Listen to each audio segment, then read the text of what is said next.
دنیا از آدمی که خودش رو مفت و بی حد و مرز در اختیار بقیه میذاره خوشش میاد.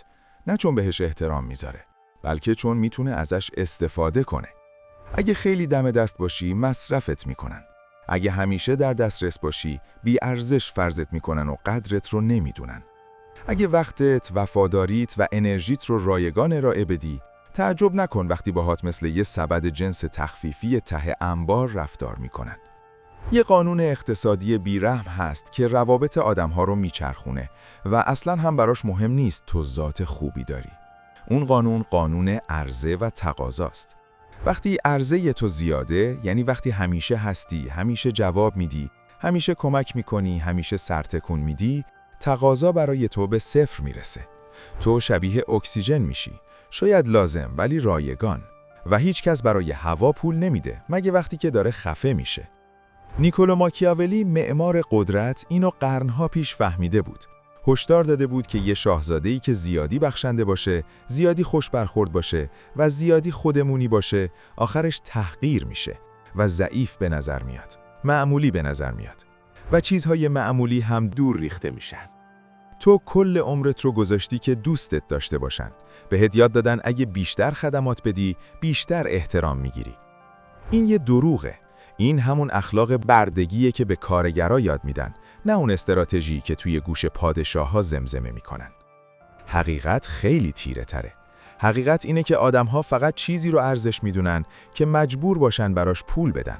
فقط چیزی رو ارزش میدونن که از دست دادنش بترسونتشون. فقط چیزی رو ارزش میدونن که گرونه. برای اینکه قدرتت رو پس بگیری، باید دست از مفت و مجانی بودن برداری. باید توی یه دنیای پر از جنس ارزون تبدیل به یه کالای لوکس بشی. ولی چطوری یه انسان ارزشمند و گرون میشه؟ چطوری کمیاب میشی وقتی هم باید قسطاتو پرداخت کنی و هم رابطه‌هات رو نگه داری؟ من میخوام راهش رو نشونت بدم.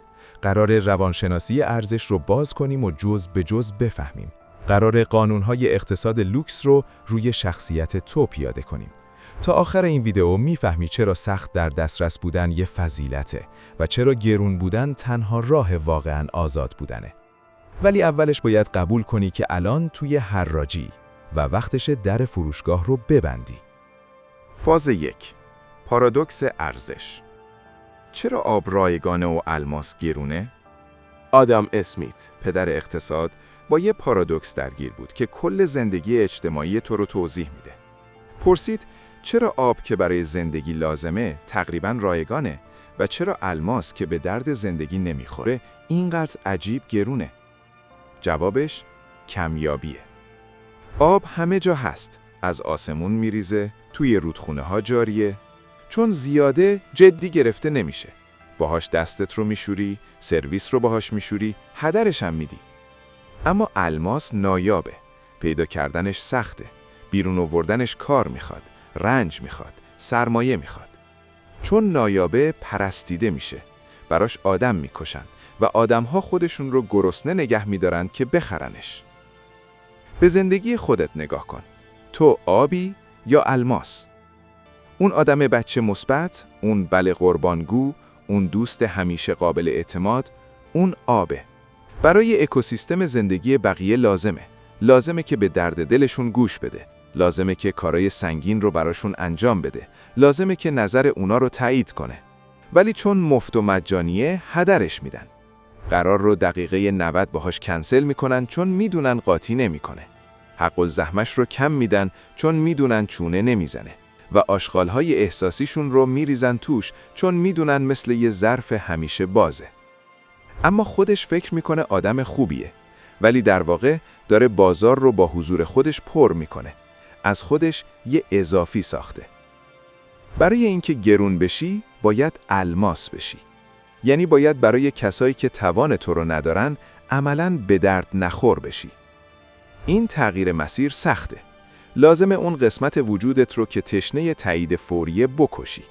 باید آماده باشی بهت بگن سرد و نچسب شدی. باید آماده باشی بهت بگن مغروری. تورشتاین وبلن، جامعه شناس آمریکایی که اصطلاح مصرف نمایشی رو ساخت، میگه آدما جایگاه رو نه با کاری که میکنن، بلکه به چیزی که میتونن از دست بدن به دست میارن. وقتی تو گرونی، داری این پیام رو میدی که میتونی تایید بقیه رو از دست بدی و برای زنده موندن به تایید اونها نیاز نداری. این یعنی جایگاه بالا. پس از امروز شروع کن. سطح دسترس پذیریت رو حسابی بررسی کن. چقدر سریع پیام میدی؟ چند بار به چیزایی که ازش بدت میاد آره میگی؟ چقدر وقت میذاری برای گوش دادن به کسایی که هیچ وقت از تو نمیپرسن خودت چی؟ هر جواب سریع تو یک کوپن تخفیفه که داری پخش میکنی. هر حتما مشکلی نیست یک کد تخفیفه. بس کن. بذار تشنه بمونن. وقتی ارزت رو کم میکنی، مجبورشون میکنی ارزش تو رو بفهمن. وقتی آب قطع میشه، کسی شونه بالا نمیاندازه که مهم نیست. همه میترسن. لوله ها رو چک میکنن، به شرکت زنگ میزنن. یهو حاضر میشن هر چقدر لازم باشه پول بدن تا دوباره برگرده. فاز 2. مانع گذاشتن.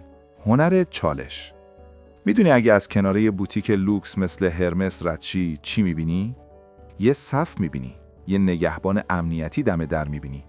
یه در قفل شده میبینی. یه عالمه مانع میبینی. حالا از کنار یه فروشگاه مواد غذایی رد شو. درها خودکار باز میشن. همه جا روشنه. همه هم خوش اومدن. کدوم یکی واقعا شایسته احترام توئه؟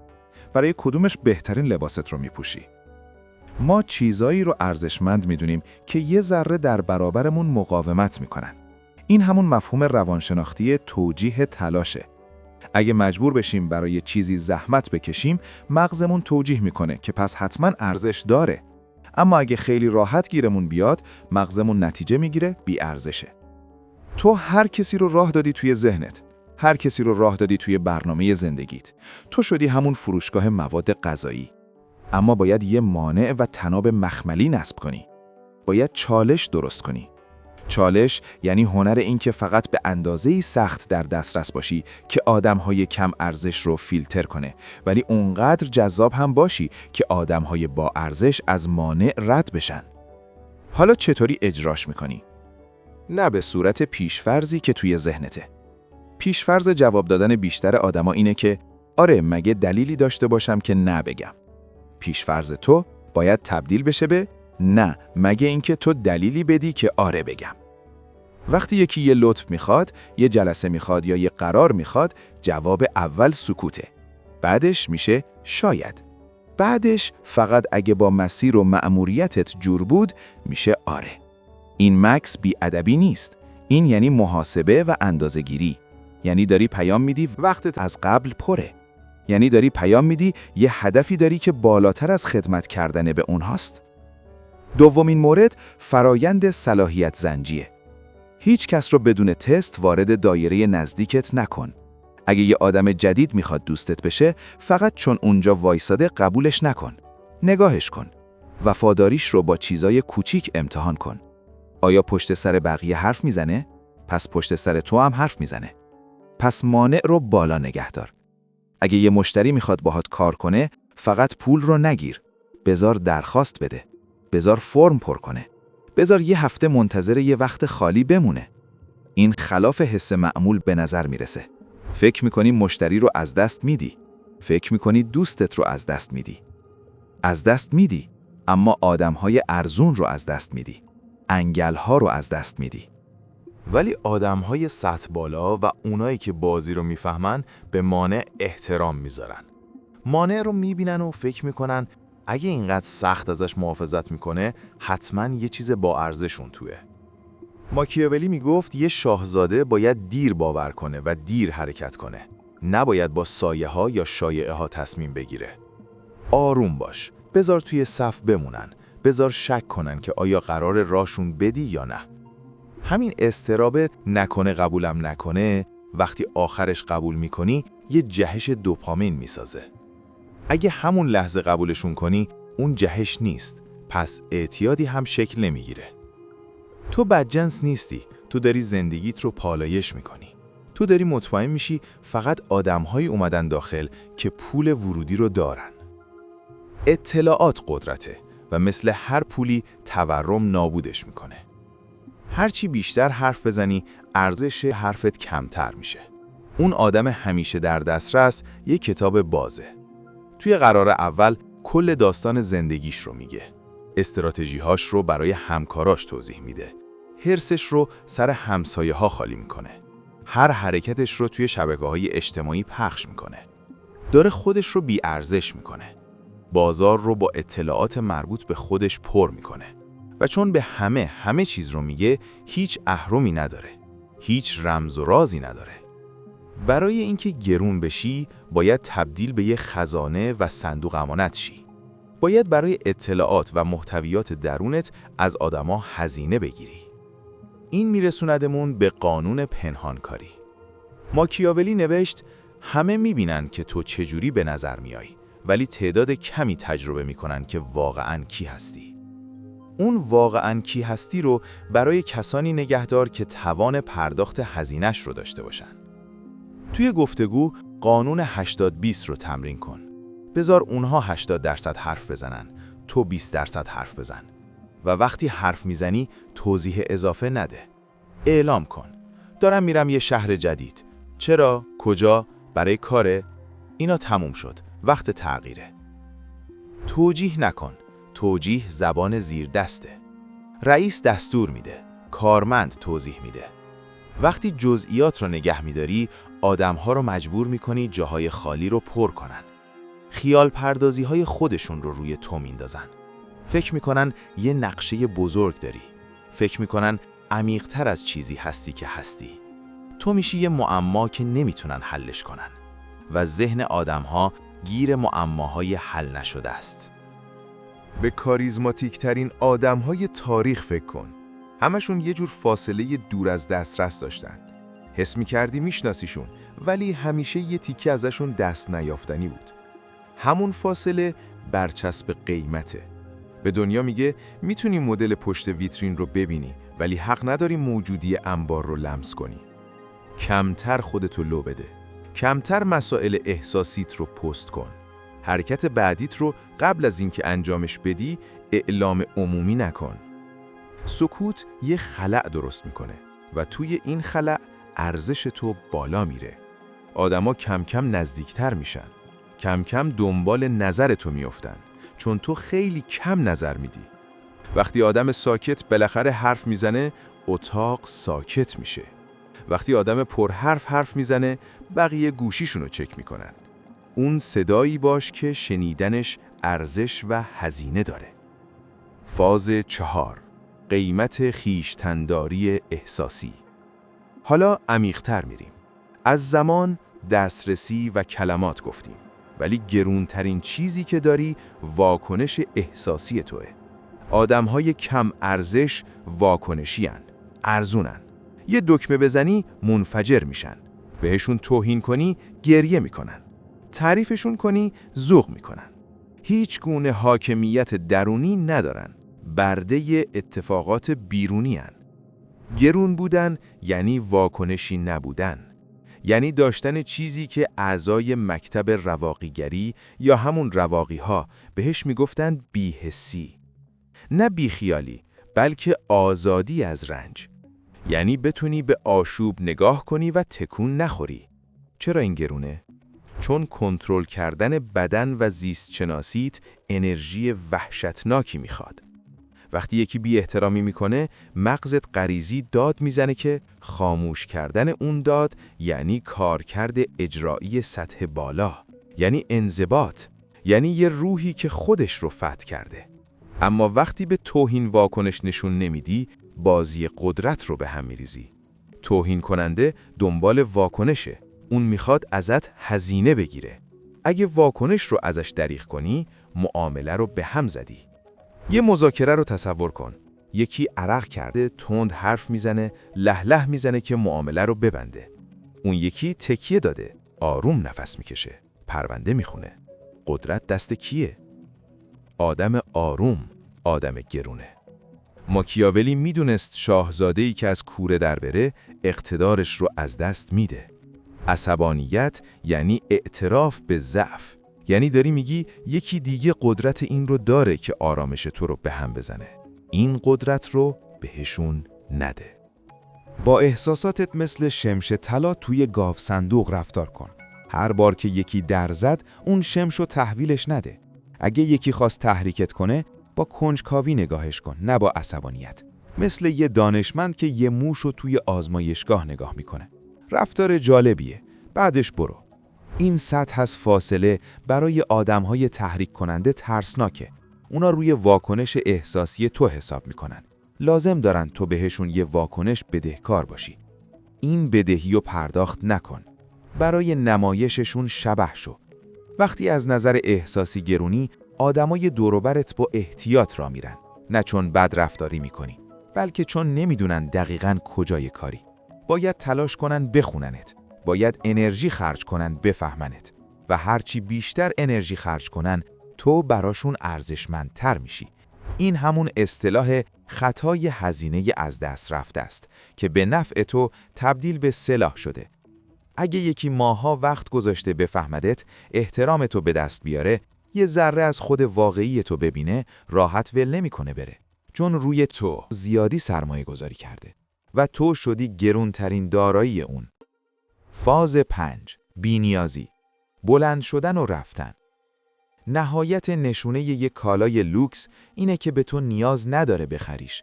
فراری تبلیغ نمیره و التماس کنه تو ماشیناشو برونی. چون براش مهم نیست. تو نخری یکی دیگه میخره.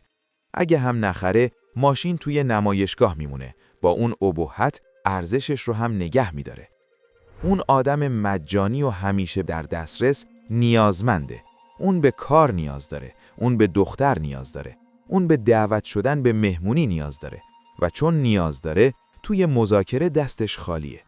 توی کتاب هرگز سازش نکنید، کریس واس میگه نیازمندی یعنی مرگ مذاکره. همون لحظه‌ای که طرف مقابل بو بکشه، تو حتماً باید معامله رو انجام بدی، قیمت میاد پایین. برای اینکه گرون بشی، باید قدرت بلند شدن و رفتن رو بسازی. باید زندگی بسازی که برای کامل بودن محتاج هیچ آدم یا فرصت مشخصی نباشی. این همونیه که ماکیاولی وقتی گفت شاهزاده باید به بازوی خودش تکیه کنه، نه بازوی بقیه. منظورش این بود که اگه ثبات مالی تو کامل به یه رئیس بستگی داره، تو ارزونی، تو برده‌ای. اگه ثبات احساسی تو کامل به یه شریک عاطفی بستگی داره، تو ارزونی، تو برده‌ای. باید قدرتت رو توسعه بدی. مهارت‌هایی بساز که کمیابن. یه شبکه بساز که وسیعه. یه ذهن بساز که خودکفاست.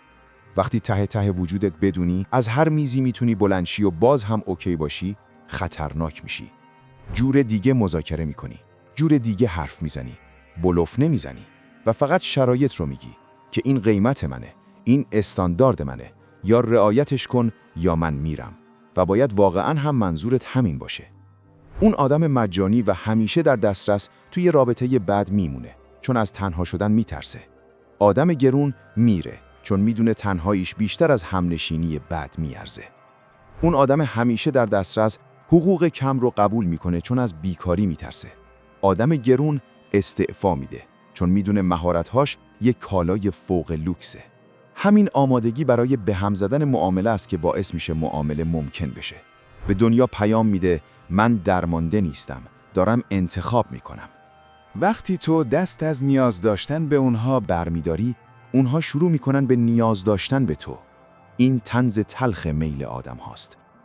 ما گربه ای رو میخوایم که محل نمیذاره، نه سگی رو که میپره بغلمون. شبیه گربه باش. روی دیوار بلند بشین. بذار دنیا رد بشه. پنجهات رو تمیز کن.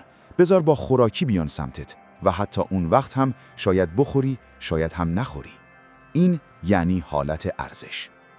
ما درباره مکانیزم‌های بیرونی گفتیم: مانع، سکوت، بلند شدن و رفتن. ولی اینها همش تاکتیکه، ترفنده. و ترفندها اگه از هسته پوسیده باشه، آخرش جواب نمیده. تو نمیتونی تا ابد ادای گرون بودن رو در بیاری. اگه تو خالی باشی، یه جایی میترکی، قیمتت معلوم میشه. برای اینکه واقعاً متفاوت بشی، برای اینکه واقعاً جایزه بشی، باید ساختار باور درباره خودت رو عوض کنی. چون یه تله آخر بیرحم هست که تو رو ارزون نگه میداره. اون تله میل به انصافه. تو فکر میکنی دنیا باید منصف باشه. فکر میکنی اگه سخت کار کنی باید پاداش بگیری. ماکیاولی داره بهت میخنده. دنیا منصف نیست. دنیا بازاره. و قیمت قراره بره بالا. آماده ای هزینش رو بدی؟ فاز 6. چرخش ماکیاولیایی. غایب بودن احترام رو بیشتر میکنه. قدرت یه ریتم داره. یه صدای یک نواخت نیست. نبضه. اون آدم همیشه در دسترس مثل خط صافه. همیشه هست. ثابت. کسل کننده. آدم گرون مثل ضربان قلبه. هست. بد نیست. یهو وارد میشه. بعد عقب میکشه. توی کتاب 48 قانون قدرت، رابرت گرین قانون 16 رو اینطوری توضیح میده. از غایب بودن استفاده کن تا احترام و شأن بیشتر بشه. این نسخه پیشرفته همون مانع و حفاظه. وقتی ارزش خودت رو جا انداختی، وقتی گیرشون انداختی، باید عقب بکشی. باید خلأ بسازی. چرا؟ چون خیال پردازی از واقعیت قوی تره. وقتی کنار یکی هستی، ایرادات رو میبینه لکه‌ای رو پیراهنت هست. میشنوه تته پته میکنی. اما وقتی نیستی، تبدیل به یه ایده میشی و ایده بی‌نقصه. وقتی عقب میکشی، آدما شروع میکنن سکوت رو با خیال پردازی‌های خودشون درباره تو پر کنن. فکر میکنن داری چی کار میکنی؟ فکر میکنن با کی هستی؟ فکر میکنن چرا همین الان بهشون نیاز نداری؟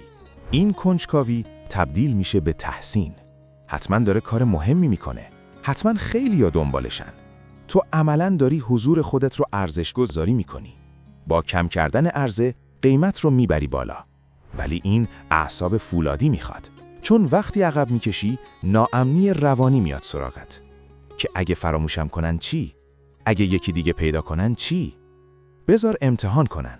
اگه یکی دیگه پیدا کردن، تو هیچ وقت الماس نبودی. فقط یه ابزار سوء استفاده بودی. و بهتره الان بفهمی. ولی معمولاً این کار رو نمی‌کنن. معمولاً دنبالت میافتن. فکر کن به هنرمندی که 1 سال غیب میشه تا روی آلبومش کار کنه. نه توییت، نه مصاحبه و فقط سکوت. وقتی آلبوم میاد، انگار دنیا وای میسته. فکر کن به کارمندی که هیچ وقت اضافه کاری نمیمونه. وارد غیبت‌های اداره نمیشه و دقیقاً ساعت 5 عصر میره. وقتی اون توی جلسه حرف میزنه، رئیس گوش میده. چرا؟ چون اون جزء حراف‌ها نیست. هوشمندانه از این استفاده کن. اگه توی رابطه زیادی در دسترس بودی، یکم عقب بکش. نه با عصبانیت، با هدف. خودت رو مشغول کن. روی یه پروژه گیر بده. بذار پیام‌ها چند ساعت بمونن. بذار آخر هفته مال خودت باشه. تو بازی در نمیاری، تو داری نرخ مبادله رو تنظیم میکنی. داری یادآوری میکنی حضور تو یه امتیازه، نه یه حق. ستاره‌ای که همیشه تو آسمونه نادیده گرفته میشه، ولی دنباله‌داری که هر 100 سال یک بار میاد میشه یه اتفاق. دنباله‌دار باش. فاز 7. هرگز سازش نکنید. اون آدم مجانی و همیشه در دسترس سازش میکنه. اختلاف رو تقسیم میکنه. 10 میلیون میخواد، اما رئیس میگه فقط 3 میلیون میده. اون نهایتاً 4 میلیون میگیره و فکر میکنه برده. وفاداری میخواد، اما طرفش شبه وفاداره. اون قبول میکنه و فکر میکنه عشقه. روی استانداردهاش کوتاه میاد چون میترسه معامله رو از دست بده. گرون بودن یعنی سیاست تحمل 0 برای متوسط بودن. اینجاست که سخت میشی و اینجاست که احترام میگیری. استیو جابز معروف بود به سختگیری. کمال میخواست. به یه برد مدار نگاه میکرد که هیچ کس قرار نبود ببینه و میگفت زشته، درستش کن. روی اعصاب بود؟ بله. گرون بود؟ بله. گرونترین دنیا. آدما دوست دارن برای کمالگرا کار کنن. دوست دارن کنار آدم با استاندارد بالا باشن، چون به خودشون اعتبار میده. اگه آشغال رو قبول کنی، میشی سطل آشغال. اگه عالی بودن بخوای، میشی پادشاه. وقتی رو ارزش‌های اصلیت اختلاف رو تقسیم نمی‌کنی، داری نشون میدی درمونده نیستی. من آخر هفته‌ها کار نمی‌کنم. من بی احترامی رو تحمل نمی‌کنم. من با دروغگوها نمیپرم. اینها درخواست نیستن، قانونن. وقتی یه خط سفت میکشی، آدما تستش میکنن. فشار میارن. دارن چک میکنن ببینن واقعا جدی هستی یا نه. اگه پای خط وایسی، کوتاه میان. اگه شل کنی، مال خودشون میکننت. آدم گرون حاضر معامله رو از دست بده ولی استاندارد رو پایین نیاره. و پارادوکس اینه که چون حاضر از دست بده، معمولاً دقیقاً همون چیزی رو میگیره که میخواد. این درباره رفتار با خودت هم هست. مصرف نمایشی فقط رولکس خریدن نیست، یعنی عادتهای با کیفیت مصرف کردن. نمیتونی برای بقیه گرون باشی اگه برای خودت ارزونی. اگه غذای آشغال بخوری، بد بخوابی و محتوای بیمغز استفاده کنی، داری به ناخودآگاهت پیام میدی که یه چیز کم ارزشی. سیستم عامل درونت رو ارتقا بده. کتاب سخت بخون، وزنه سنگین بزن، لباس اندازه بپوش، دقیق حرف بزن. با خودت مثل یه ماشین پرفورمنس بالا رفتار کن که بنزین درجه 1 میخواد. وقتی با خودت محترمانه رفتار کنی، دنیا هم ازت یاد میگیره. تو به بقیه یاد میدی چطور باهات رفتار کنن، از روی اینکه خودت با خودت چطور رفتار میکنی. اگه هی خودت رو میکوبی و شوخی میکنی که من داغونم، بس کن. داری دارایی خودت رو از بین میبری. تو روی فراری اسپری رنگ نمیپاشی. رو شخصیت خودت هم اسپری توهین نپاش. خودت رو با وزن کسی حمل کن که مهمه، نه با غرور. چون غرور سر و صدا داره. با جاذبه بی صداست. همه ما یه محافظ توی وجودمون داریم. همون صدایی که میگه راه امن رو برو. بایق رو زیاد تکون نده. برای داشتهات شکرگزار باش. این صدا یه مکانیزم بقاست که از اجدادمون مونده. فقط میخواد زنده بمونی. براش مهم نیست رشد کنی. برای اینکه گرون بشی، باید اون محافظ رو بکشی. باید هویت لوکس رو بپذیری. یعنی ذهنیتت رو از اینکه میتونم بهش برسم، ببری روی اینکه این اصلاً به من میاد یا واقعاً ارزش منو داره. اون آدم بی ارزش و همیشه در دسترس میاد توی اتاق و امیدوار بقیه دوستش داشته باشن. آدم سطح بالا میاد توی اتاق و بررسی میکنه که آیا خودش بقیه رو دوست داره یا نه. تو انتخابگری. این به معنی این نیست که فکر کنی از همه بهتری. یعنی بدونی چی بهت میخوره. یه تکه پازل از بقیه بهتر نیست. فقط شکل خاص خودش رو داره. وقتی دست از جا شدن توی جایگاه‌های ارزون برمیداری، جایگاه‌های گرون رو پیدا می‌کنی. این یه جور صداقت گزینشی می‌خواد. ماکیاولی میگفت گاهی باید از صداقت مثل سلاح استفاده کنی. اون آدم بی‌ارزش برای اینکه دعوا نشه دروغ میگه. میگه اوکیه وقتی اوکی نیست. آدم سطح بالا حقیقت رو میگه تا سر و صدا رو ببره. من این ایده رو دوست ندارم. این به درد من نمیخوره. من بهتر از این رو انتظار دارم. این رکگویی نادره، شوکه کننده است، ارزشمنده. تو دنیای مؤدب‌بازی الکی، کسی که حقیقت رو میگه یه کالای کمیابه. آدما بیشتر بهت اعتماد میکنن چون حاضر میشی ناراحتشون کنی. میفهمن با چاپلوسی نمیخوای کنترلشون کنی و در نهایت تو میشی مشاور قابل اعتماد. اون راهبر و مشاور رئیس همیشه بالاترین حقوق رو میگیره. این آخرین هزینه‌ایه که باید بدی. برای اینکه گرون باشی، باید حاضر باشی که بد فهمیده بشی. باید حاضر باشی تنها راه بری. گوسفندها چون گله‌ای حرکت میکنن امنن، ولی ببر تکروه. ببر با ارزشه. وقتی این قانونها رو اجرا کنی، وقتی مانع و حفاظ بذاری، وقتی برای سکوتت هزینه بذاری، وقتی سازش نکنی، آدما واکنش نشون میدن. بعضی‌ها میگن عوض شدی، بعضی‌ها میگن خودخواه شدی، بعضی‌ها میرن. بذار برن. این همون غربال کردنه. تو داری ماسه رو الک میکنی که طلا در بیاری. باید بذاری کلی ماسه از لای انگشتات بریزه. اون آدم بی‌ارزش میخواد ماسه رو نگه داره چون از دست خالی میترسه. آدم ارزشمند میدونه دست خالی یعنی آماده‌ای که طلا رو بگیری. باید با خلأ راحت باشی. فاصله بین آدمی که بودی و آدمی که داری میشی. توی اون فاصله سکوته، تنهاییه، ولی همونجا توی همون سکوت امپراتوریت رو میسازی. تو داری یه اعتبار میسازی و اعتبار مثل یه قلعه است. ساختنش زمان میبره، سنگ به سنگ، پله پله، سکوت به سکوت. ولی وقتی ساخته شد، یه عمر می ایسته. آدما قبل از اینکه ببیننت دربارت میشنون. میدونن اون آدمه راحت نیست، ارزون نیست، ولی میارزه. اصل هدف اینه. نه اینکه همه دوستت داشته باشن. اینکه اون چند نفری که مهمن واقعاً برات ارزش قائل بشن. اینکه جایزه‌ای باشی که باید برده بشه. اینکه سرمایه گذاری باشی که سود بده. اینکه گرون باشی. امروز یه انتخاب داری. میتونی برگردی به بی‌ارزش بودن. راحته، درها بازه. میتونی همون آدم بچه مثبت باشی. میتونی همون بله قربانگو باشی. میتونی تکه تکه خودت رو ببخشی تا هیچی ازت نمونه. محبوب میشی، ازت استفاده میشه و فراموش میشی. یا میتونی شرایط رو عوض کنی. میتونی شروع کنی نه گفتن. میتونی شروع کنی توجهت رو پس گرفتن. میتونی شروع کنی عالی بودن. خواستن. میدونم سخته. اولش تنهایی داره. ولی دیگه هیچ وقت ارزون نمیشی. توی آینه نگاه میکنی و یه مرد با ارزش میبینی. یه مرد با اصالت. یه مردی که محیطش رو مدیریت میکنه. نه اینکه برای چیزای بی ارزش التماس کنه. دنیا بازاره. تستر رایگان نباش. مجبورشون کن قیمت کامل رو بدن. چون تنها چیزی که داری خودتی و وقتی خرج شدی دیگه نمیشه دوباره خریدت. کمیاب باش، سخت باش، گرون باش. اگه این دیدگاهت رو تغییر داد، اینو بدون این فقط چیزیه که میتونم عمومی نشون بدم.